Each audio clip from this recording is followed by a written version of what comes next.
ভারতের প্রধানমন্ত্রী নরেন্দ্র মোদীর বিদেশ নীতি সেটা হচ্ছে সবার আগে প্রতিবেশী নীতি। এই নীতিটি কেন ব্যর্থ হলো? দক্ষিণ এশিয়ার ভূ রাজনৈতিক প্রেক্ষাপটে নিজেকে আঞ্চলিক শক্তি হিসেবে প্রতিষ্ঠিত করার পুরনো খায়েশ আছে ভারতে, কিন্তু দেশটির পররাষ্ট্রনীতির সাম্প্রতিক ব্যর্থতা এবং প্রতিবেশী দেশগুলোর সঙ্গে সম্পর্কের অবনতি এই আকাঙ্ক্ষা পূরণের পথকে ক্রমশ জটিল করে তুলেছে। বিশেষ করে বাংলাদেশ সরকার পরিবর্তনের পর দ্বিপক্ষীয় সম্পর্কের টানাপোড়েন ভারতের দীর্ঘমেয়াদী ক্ষতি করতে পারে। আপনারা হয়তো লক্ষ্য করেছেন ভারতের মিডিয়া সহ ভারতের সরকার অব্যাহতভাবে বাংলাদেশের বিরুদ্ধে প্রোপাগান্ডা বা অপপ্রচার চালিয়ে যাচ্ছে। শুধু তাই নয়, তিনি বাংলাদেশের সেনাবাহিনীকে দ্বিধাবিভক্ত করার জন্য সেনাবাহিনীর বিরুদ্ধে বিভিন্ন অপপ্রচার চালিয়ে যাচ্ছে, যা দেশের জন্য একটি হুমকি স্বরূপ। ভারতের এই এহেন কার্যকলাপ বাংলাদেশের সাধারণ জনগণ, বাংলাদেশের সরকার এবং সেনাবাহিনী কোনোভাবেই গ্রহণ করছে না। তারই পরিপ্রেক্ষিতে ভারতের সঙ্গে বাংলাদেশের যে একটি দ্বিপাক্ষিক সম্পর্ক সেটা ক্ষতির সম্মুখীন হচ্ছে। দক্ষিণ এশিয়ায় ভারতের প্রভাব একসময় নিরঙ্কুশ ছিল, কিন্তু এখন পররাষ্ট্রনীতিতে অবিমৃষ্যকারিতার কারণে দেশটির অবস্থান টালমাটাল। 2023 সালের জুনে ভারতের নতুন সংসদ ভবনে অখণ্ড ভারত এর একটি মানচিত্র রাখা হয়েছে, যেখানে আফগানিস্তান থেকে শুরু করে পাকিস্তান, নেপাল, বাংলাদেশ, মিয়ানমার এবং শ্রীলঙ্কাকে এর অংশ দেখানো হয়েছে। এই নিয়ে ওই সময় সব পক্ষ থেকে আপত্তি জানানো হয়েছে। এটিকে ভারতের আগ্রাসী নীতির নিদর্শন হিসেবে দেখেছে প্রতিবেশীরা। অর্থাৎ ভারত, বাংলাদেশ, মিয়ানমার, শ্রীলঙ্কা ভারতের একটি অংশ, এই ধরনের একটি সংসদের একটি মানচিত্র দেখানো হয়েছিল, যা তাদের আগ্রাসী এবং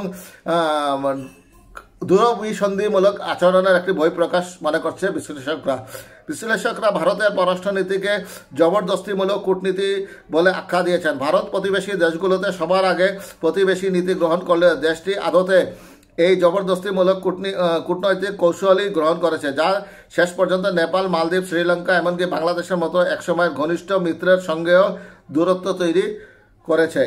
শ্রীলঙ্কা গার্ডিয়ানে লিখিত এক নিবন্ধে ভারতের সাবেক সেনা কর্মকর্তা ব্রিগেডিয়ার রাহুল ভোসলে স্বীকার করেন, ভারতের সবার আগে প্রতিবেশী নীতিতে সবচেয়ে গুরুত্বপূর্ণ ভূমিকা রাখে বাংলাদেশ।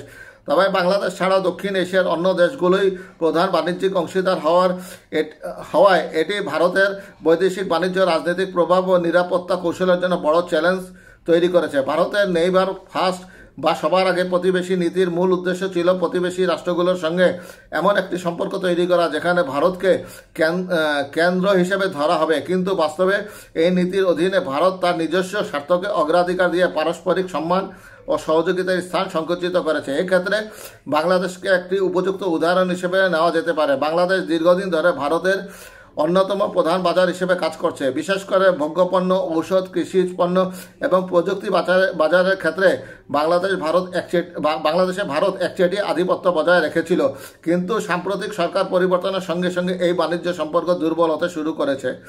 দ্বিপক্ষীয় চুক্তির পর্যালোচনা ও পুনর্বিবেচনা ভারতের মুনাফায় টান দিতে পারে। ভারতের সাম্প্রতিক পদক্ষেপগুলো দেখা যায় যে বাংলাদেশের সঙ্গে ভারতের বর্তমান সম্পর্কের উত্তেজনা মূলত রাজনৈতিক। আওয়ামী লীগ সরকার ভারতের ঘনিষ্ঠ মিত্র থাকলেও বর্তমান রাজনৈতিক প্রেক্ষাপটে ভারত সেই সুবিধা হারাতে চলেছে। বাংলাদেশের অভ্যন্তরীণ রাজনীতিতে ভারতের প্রভাব আগে ব্যাপক থাকলেও এখন তা ততটা কার্যকর নয়। নতুন সরকার ভারতের প্রতি কতটা বন্ধুত্বপূর্ণ হবে তা স্পষ্ট নয়, তবে এরই মধ্যেই দেখা যাচ্ছে যে ভারত বাংলাদেশ সম্পর্ক পুনর্গঠনে এক ধরনের শীতল স্রোত চলছে। ফলে ভারতের ব্যবসায়ী মহলও উদ্বিগ্ন। বাংলাদেশের বাজার ভারতের জন্য একটি গুরুত্বপূর্ণ ক্ষেত্র এবং তাদের জন্য এই বাজার ধরে রাখা কঠিন হয়ে পড়েছে। বাংলাদেশের রাজনীতিতে ভারতের হস্তক্ষেপের ফলে বয়কট ইন্ডিয়া বা ইন্ডিয়া আউট প্রবণতা প্রবল হয়ে উঠেছে। এই বিষয়ে বেলজিয়ামের থিঙ্ক ট্যাঙ্ক ট্রাইকন্টিনেন্টাল সেন্টারের গবেষক অরেলিয়ে লিওরি মার্কিন সংবাদ মাধ্যম ইকুয়াল টাইমসে লিখিত মোদির হস্তক্ষেপমূলক পররাষ্ট্রনীতি দক্ষিণ এশিয়ার প্রতিবেশী দেশগুলোর মধ্যে ভারতের বিরুদ্ধে বিরূপ মনোভাব গড়ে তুলেছে শীর্ষক এক নিবন্ধে বলেন, বিক্ষোভের সময় ভারত হটাও স্লোগান নরেন্দ্র মোদীর হস্তক্ষেপমূলক নীতির ব্যর্থতাকে প্রতিফলিত করে। লিওরি আরও বলেন, 2014 সালে ক্ষমতায় আসার পর থেকে ভারতের প্রধানমন্ত্রীর কূটনৈতিক কৌশল পরিচালিত হয়েছে সবার আগে প্রতিবেশী নীতি এবং দক্ষিণ এশিয়া তার দেশকে প্রধান শক্তি হিসেবে প্রতিষ্ঠার প্রচেষ্টার মাধ্যমে। তবে এসব প্রচেষ্টা সত্ত্বেও এই অঞ্চলে শেষ পর্যন্ত চীন ভারত প্রতিদ্বন্দ্বিতার মঞ্চে পরিণত হয়েছে। বাংলাদেশের জনগণ গত আগস্টে একটি সফল অভ্যুত্থান সম্পন্ন করেছে, যা দক্ষিণ এশিয়ায় ভারতের ঘনিষ্ঠ রাজনৈতিক মিত্র আওয়ামী লীগ সরকারকে ক্ষমতাচ্যুত করে।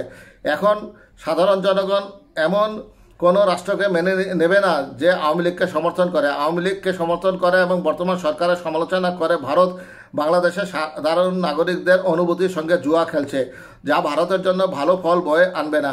বাংলাদেশের অভ্যন্তরীণ রাজনীতিতে জড়িত না হয়ে ভারত জনমতকে গুরুত্ব দিয়ে এদেশের সঙ্গে ভালো সম্পর্ক রাখতে পারত। এই ধরনের ভুল পদক্ষেপ ভারতের দক্ষিণ এশিয়ায় প্রভাব হ্রাসের কারণ হয়ে উঠেছে। কেবল বাংলাদেশ নয়, আরেক প্রতিবেশী নেপালের সঙ্গে ভারসাম্যপূর্ণ সম্পর্ক বজায় রাখতে গিয়ে হিমশিম খাচ্ছে ভারত। দেশটির সাবেক সেনাপ্রধান জেনারেল নারাভানে দি প্রিন্টে লিখিত এক নিবন্ধনে স্বীকার করেন ভারতের সঙ্গে নেপালের সম্পর্ক ভালো যাচ্ছে না। তিনি বলেন, যে কোনো দুই প্রতিবেশী দেশের মতোই নেপালের সঙ্গে সম্পর্ক ব্যবস্থাপনার ক্ষেত্রে ভারতকে বেশ কিছু চ্যালেঞ্জ মোকাবিলা করতে হয়। ভারতকে ভারসাম্যপূর্ণ পররাষ্ট্রনীতি গ্রহণের পরামর্শ দিয়ে নারাভনে লিখেন, স্বাধীনচেতা দেশ হিসেবে পরিচিত নেপালের প্রতি নয়াদিল্লির দৃষ্টিভঙ্গি এমন হওয়া প্রয়োজন যাতে তা হস্তক্ষেপমূলক মনে না হয়, আবার একেবারে হাত গুটিয়ে নেওয়াও না হয়। পরের পরিস্থিতিতে অন্য শক্তিগুলোর, বিশেষ করে চীনের অযাচিত প্রভাব বিস্তারের সুযোগ তৈরি হয়। তাই এই সম্পর্ক বজায় রাখতে সূক্ষ্ম ভারসাম্য রক্ষা করা অত্যন্ত গুরুত্বপূর্ণ। অন্যদিকে ভারতের পররাষ্ট্রনীতির দুর্বলতার কারণে চীন দক্ষিণ এশিয়ার দেশগুলোর সঙ্গে সম্পর্ক জোরদার করছে। নেপাল, মালদ্বীপ, শ্রীলঙ্কা এবং বাংলাদেশের সঙ্গে চীন বাণিজ্য ও কৌশলগত সম্পর্ক দ্রুত প্রসারিত করছে। এই রাষ্ট্রগুলোতে প্রচুর বিনিয়োগ করছে। মালদ্বীপ এরই মধ্যে ভারতীয় সামরিক উপস্থিতি অগ্রহণযোগ্য বলে ঘোষণা করেছে। নেপালও বেশ কয়েকটি গুরুত্বপূর্ণ ইস্যুতে ভারত থেকে দূরত্ব বজায় রেখে চীনের দিকে ঝুঁকছে। বাংলাদেশে চীনা বিনিয়োগ এবং অবকাঠামো সহযোগিতার মাত্রা দিন দিন বাড়ছে। ফলে দক্ষিণ এশিয়া ভারত ক্রমশ কৌশলগতভাবে দুর্বল হয়ে পড়ছে। ভারতের জন্য আরেকটি বড় চ্যালেঞ্জ হলো মিয়ানমারের সঙ্গে সম্পর্ক। মিয়ানমারের সামরিক সরকার ভারতের রাজনৈতিক বা কূটনৈতিক অবস্থানকে খুব বেশি গুরুত্ব দেয় না, কারণ দেশটির কৌশলগত এবং সামরিক সম্পর্ক মূলত চীনের উপর নির্ভরশীল। যদিও ভারতীয় সেনাবাহিনী মিয়ানমারের সীমান্ত এলাকায় বিদ্রোহী গোষ্ঠীগুলোর বিরুদ্ধে অভিযান চালাচ্ছে, তবে এই সামরিক সহযোগিতা দুই দেশের দীর্ঘমেয়াদী সম্পর্কের ক্ষেত্রে কোনো উল্লেখযোগ্য উন্নতি আনতে পারে না।